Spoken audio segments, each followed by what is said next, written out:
How much protein do you really need? Muscle gains versus longevity. Hey, have you ever wondered if you're actually eating enough protein? Or if you're just flushing money down the toilet buying supplements? I mean, you've probably heard that old 1 gram per pound rule at least 1,000 times.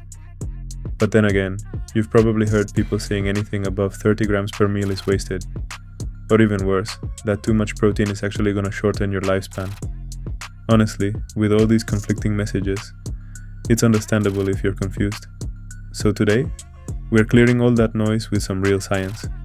No hype, no myths, just evidence-based clarity on exactly how much protein you really need, depending on your goals.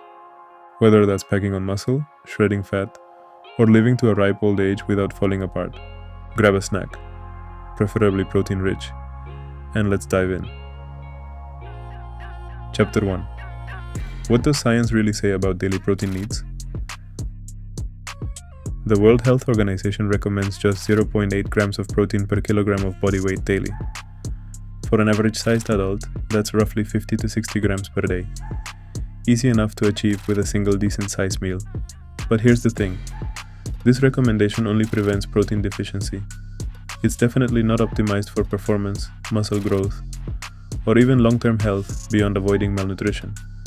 For muscle building and performance, research consistently shows we need way more protein. So let's break it down clearly by goals. Bulking and muscle growth. When you're bulking, you're essentially overfed. You've got plenty of carbs and fats in your system, meaning your body isn't exactly desperate to break down your muscles for fuel. In this state, scientific studies reliably show the optimal protein range is between 1.6 to 2.2 grams per kilogram, or about 0.7 to 1 gram per pound, of body weight per day. If you're a 180-pound guy, for example, that's about 130 to 180 grams daily. And contrary to what many believe, going far above that range doesn't lead to more gains, just lighter pockets. Cutting and fat loss. When cutting, you're in a calorie deficit. Your body becomes more inclined to use muscle tissue as fuel. To prevent muscle loss, you'll actually need more protein, somewhere around 1.8 to 2.7 grams per kilogram of body weight daily. That's about 0.8 to 1.2 grams per pound. If you're relatively lean and training hard, towards the upper end of that range. If you have more fat to lose and your training is more casual, the lower end should suffice. Chapter 2. What about protein for body recomposition? Recomposition, meaning losing fat and building muscle simultaneously, is trickier but still possible. Typically, you'd set calories around maintenance and keep protein similar to bulking ranges. However, recent evidence suggests it might help to bump your protein slightly higher, especially if you're more advanced or leaner already. For those carrying extra body fat, there's a neat shortcut. Aim for roughly 1 gram of protein per centimeter of height. For example, if you're 183 centimeters tall, around 6 feet, aim for about 183 grams daily. Surprisingly, this simple trick tends to work very well practically, cutting confusion around lean body mass calculations. Chapter 3. Busting the 30 grams per meal myth. Let's settle this. Your body absolutely can absorb far more than 30 grams of protein per meal. Absorption is not the issue. Utilization is. Early studies indicated an upper limit, around 25 grams per meal for maximum muscle protein synthesis. But newer research has demolished that figure. In fact, recent studies clearly show increased muscle protein synthesis from meals containing 40, 50, even 70 grams of protein. Real-world evidence also supports this. Intermittent fasters regularly consume huge protein meals and manage impressive physiques. Clearly, their protein isn't just magically disappearing. While spreading your protein evenly across 3 to 5 meals a day might be optimal for sustained muscle growth. The key takeaway here is your total daily protein intake matters far more than how precisely you divide it up. Chapter 4. Protein quality, animal versus plant proteins. Protein quality primarily hinges on two things: leucine content and essential amino acids, EAAs. Leucine acts like a trigger, signaling your muscles to start building new tissue. Animal proteins, especially whey, eggs, and lean meats, Excel here. You'll easily hit optimal leucine levels in less than 200 calories. But plant proteins typically fall short in leucine until you start combining sources like pea and rice proteins.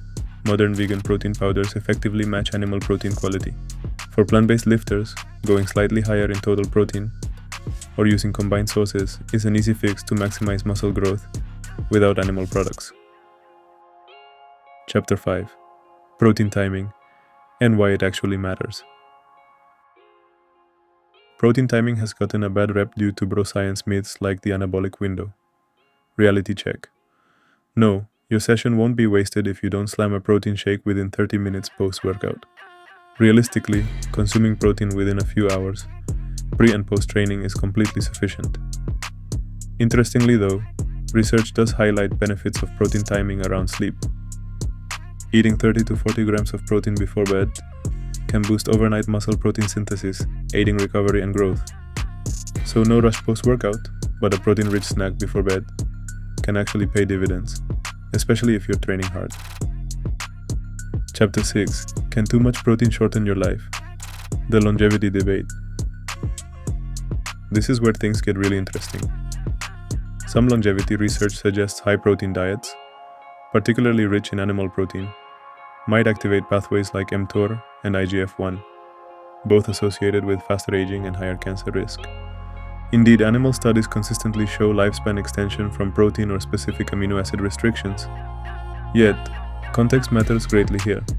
Research also shows higher protein intakes dramatically benefit older adults, preserving muscle mass and reducing frailty. So, protein isn't inherently aging, but continuously pounding massive amounts of animal protein your whole life might not be optimal.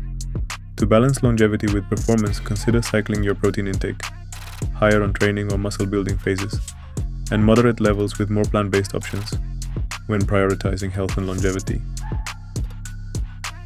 Chapter 7: Protein and your gut health, the hidden factor. A rarely discussed factor in the protein conversation is how protein affects your gut microbiome. Animal proteins, especially processed or red meats, negatively alter gut flora, potentially increasing inflammation long-term. Plant proteins, rich in fiber and prebiotics, have opposite effects, promoting healthy gut bacteria and reducing inflammation, key for longevity and metabolic health. This doesn't mean you need to go vegan, but regularly incorporating plant proteins can significantly enhance your overall health beyond just muscle mass. Chapter 8: Practical recommendations and myths to ignore. Aim for around 1.6 to 2.2 grams per kilogram daily for muscle building.